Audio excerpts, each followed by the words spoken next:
Ladies and gentlemen of Rotary Club 11, my name is Mike Masella. And I'm Jim Conway, and welcome to ACI Plastics. Come on in.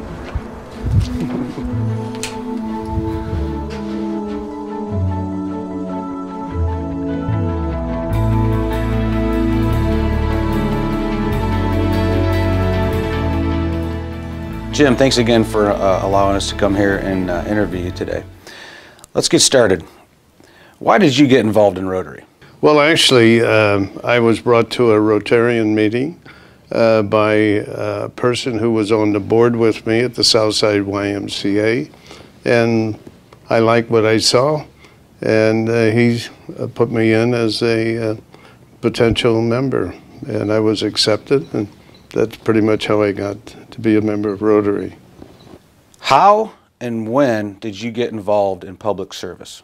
In 1965, we had a lawyer from my community who went all the way to the United States Supreme Court on the question of one man, one vote in the state of Missouri as it related to state representative districts. Up until that time, every county in the state was entitled to one legislator. That meant in outstate Missouri, which was primarily agrarian, less than 2,500 people oftentimes were in a district, whereas a district in St. Louis City or county had 70,000 people in it. We were grossly underrepresented, the urban areas like St. Louis and Kansas City and Springfield.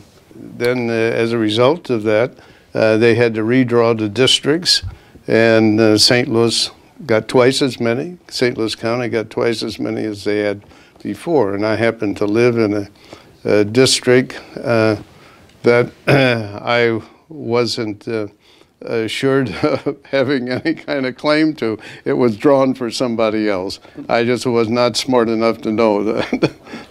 Outstanding. And how did this, chapter of your life as wanting to become or running for mayor, how did that all get started? Well, actually, it was interesting. You have to appreciate at the time that I ran for public office to begin with, that in much of St. Louis, we had what were called delivery wards. This is the old-time political machines, and I was somebody they couldn't quite handle. And subsequently, I built my own organization, and it was all volunteers, okay? I didn't have patronage employees or anything else. They were all volunteers. And we were successful as a state representative. And then we built, as I said, our own organization. And they wanted me to run for mayor. Well, I did run for mayor, and I ran third in a three-man race. But I learned a lot in that election. First of all, you need a hell of a lot of money, more than what we were able to come up with. But I had to laugh at one of the former mayors told me, he says, "Jim, if I knew you were going to do so well against my opponent, I would have had more money sent to you." But in any case, and then the nice thing about it, 4 years later, I ran again and won, mainly because I learned a lot the first time. And yeah, 50 years in business. Tell us how did ACI Plastics get started? Well, actually, you have to appreciate that I was a sales engineer at Neuter Corporation. I had to give up my job to be a member of the General Assembly. And so in 1967, when I got sworn in, I served that session. We had a session every year at that time, and so when I came home in June, I had no other employment, and I went from something like $16,000 a year to about $4,800 a year.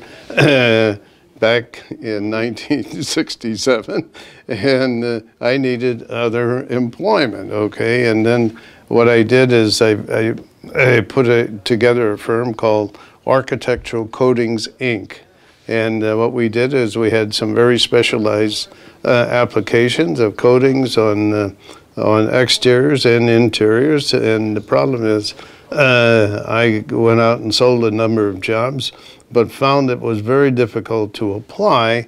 That is by my employees, and I was spending more time doing the application than I was selling. So I finally decided that this wasn't for me. And my wife at about the same time had read in some periodical about General Electric's new plastic. I just want to say one word to you. Just one word. Yes, sir. Are you listening? Yes, I am. Plastics. And called Lexan. And I read the article and I said, I can sell the hell out of this.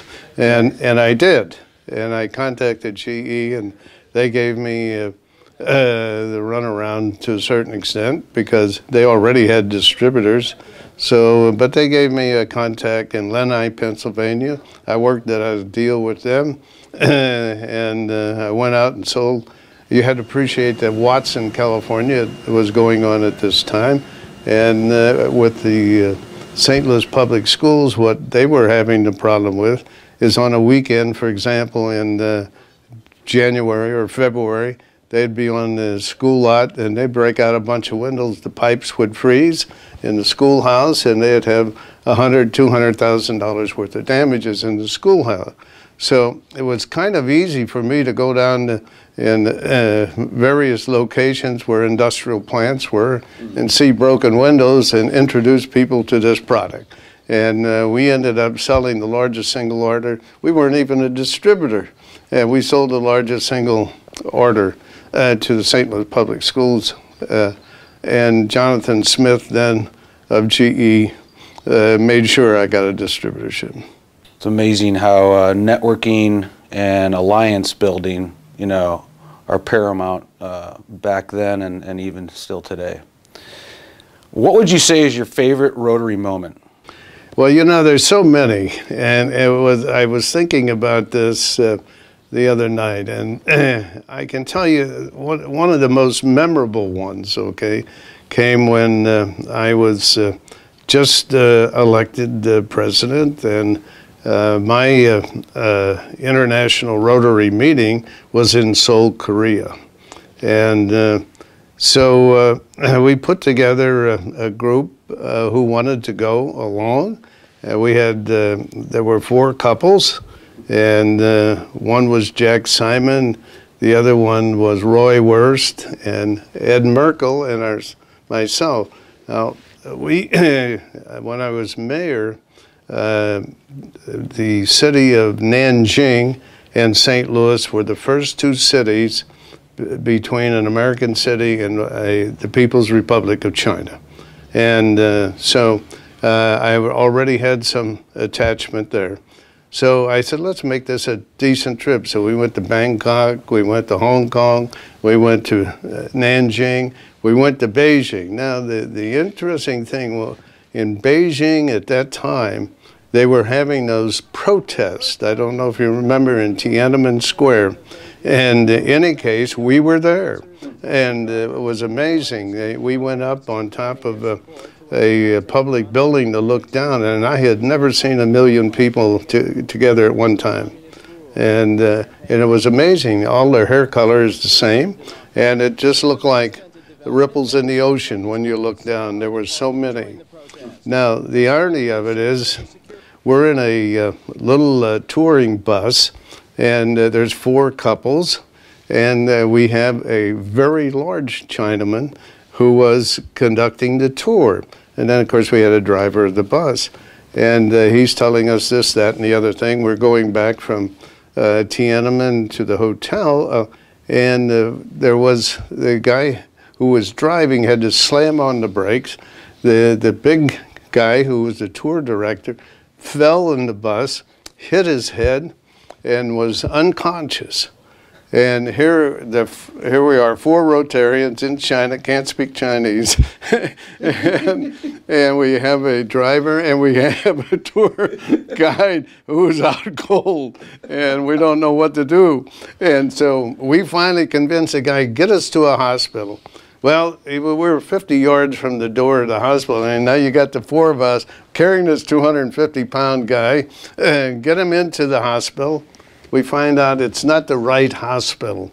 The guy, I did get a doctor who could speak a little English. He said, no, you got to go to the head hospital because his head was what was damaged. So we got the driver to understand where we needed to go. We carried this guy all the way back to the bus, went to the next hospital, took him back off, and got him inside on a gurney. And there was a doctor who could speak English.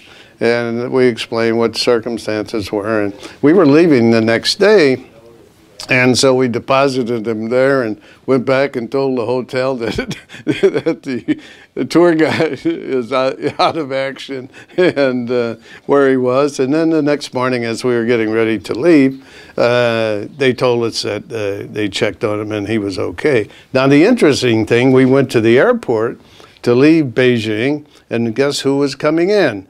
Gorbachev from the Soviet Union, and he went to talk to the communist Chinese, and then he left the next day, and that's when they came down on the protesters, and a number of them were killed, if you recall. But you know, just having been there at that time was an extraordinary moment from Rotary. Now, I've had any number of other really exciting times with Rotary, but this was a much memorable occasion. What is your biggest success up until now? Well, you know, I wrestled with this. Of course, having a great family and everything is everybody hopes that they have. I've been blessed in that respect. And but you know, when I think about when I leave this earth, what I can say is that I was fairly instrumental in bringing about 5 world-class institutions to St. Louis. And I was a member of the General Assembly at the time. We were debating the Zoo Museum District, and the representatives from Northwest St. Louis County were opposed to it, and included among them was the chairman of the Appropriations Committee of the General Assembly. So we had a tough fight on our hands. He wanted Northwest County out of the proposed district of the city and the county. And he offered an amendment to take him out. And then I offered a substitute amendment that made the zoo free forever and preserving all the other elements of the bill. And then the bill went back over to the Senate, bang, they approved it.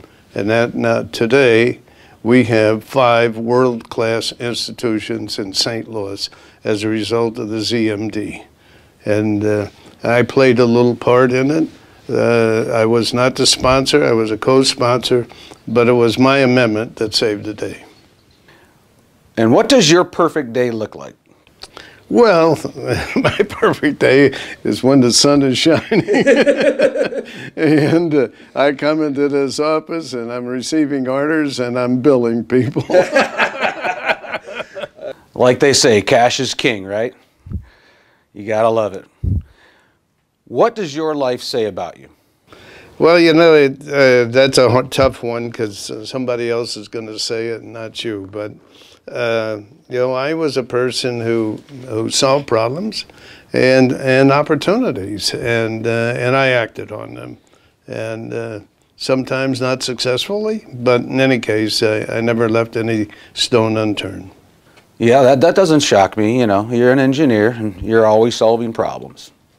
And I think the people of St. Louis are grateful for that. So thank you. What makes you proud to be a Rotarian? Well, I have to tell you that even to this day, most of my friends are Rotarians, okay? And that, you know, my friends and what we did for others was the most significant thing that I have felt about Rotary. Being a great father, friend, and mentor is enough, but some strive for even more. State political leader, Mayor of St. Louis, businessman, and Rotarian. Giving back, changing lives, providing service above self. His legacy is a life well lived and well loved. Jim Conway is the embodiment of the four-way test and a living example of providing service above self. That's Jim Conway's Rotary story. #Rotary Proud.